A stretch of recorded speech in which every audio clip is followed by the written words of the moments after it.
இன்றைக்கி எங்கள் ஊர் ஸ்டைலில் தக்காளி குழம்பு வைக்கலாமா? இது வந்து இட்லிக்கு தோசைக்கு ரெண்டுக்குமே ரொம்ப சூப்பராக இருக்கும்.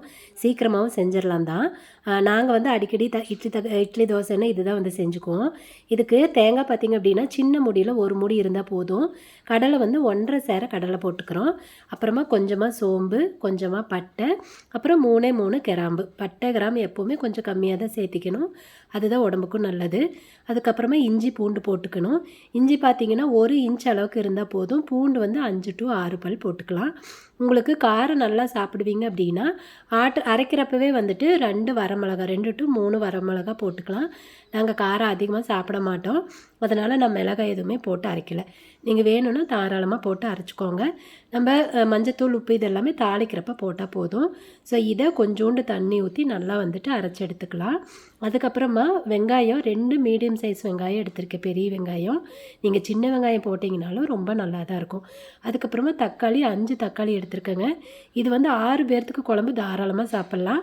நான் கொஞ்சம் எப்போவுமே சேர்த்து தான் வைப்பேன். அதனால் பார்த்தீங்கன்னா 5 தக்காளி எடுத்திருக்கேன். நீங்கள் வேணும்னா கொஞ்சம் கம்மியாக கூட சேர்த்திக்கலாம். இதையும் நீட்டமாக அரிஞ்சு வச்சுக்கலாம். அதுக்கப்புறமா 5 பச்சை மிளகா தாளிக்கிறதுக்காக மட்டும். இது வந்து காக்காது, கொஞ்சம் காரம் கம்மியாக தான் இருக்கும். நல்ல வாசனை கொடுக்கும், அவ்வளோதான். ஸோ அதுக்கப்புறமா போசி நல்லா காஞ்சதுக்கப்புறமா எண்ணெய் கொஞ்சம் ஊற்றி கடுகு, கடலைப்பருப்பு, உளுத்தம் பருப்பு இதெல்லாம் போட்டு நல்லா பொரிஞ்சதுக்கப்புறமா வெங்காயம் போட்டு நல்லா வதக்கி விட்டுறலாம்.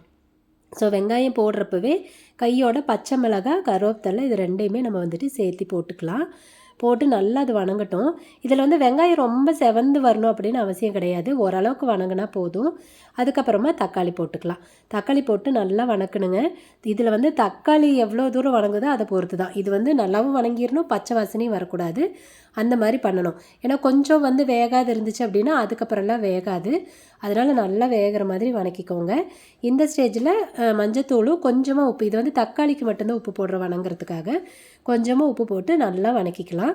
பாருங்கள், நல்லா இந்த அளவுக்கு மசிஞ்சு வர அளவுக்கு வணக்கிக்கலாங்க. அதுக்கப்புறமா வந்து நம்ம அரைச்சி வச்சுருக்கோம் இல்லைங்களா, அது வந்து ஊற்றிக்கலாம். தண்ணி ஊற்றி மிக்ஸ் பண்ணி ஊற்றிக்கலாம். அது வந்து உங்களுக்கு குழம்புக்கு எவ்வளோ வேணுமோ அதுக்கு தகுந்த மாதிரி ஊற்றிக்கலாங்க.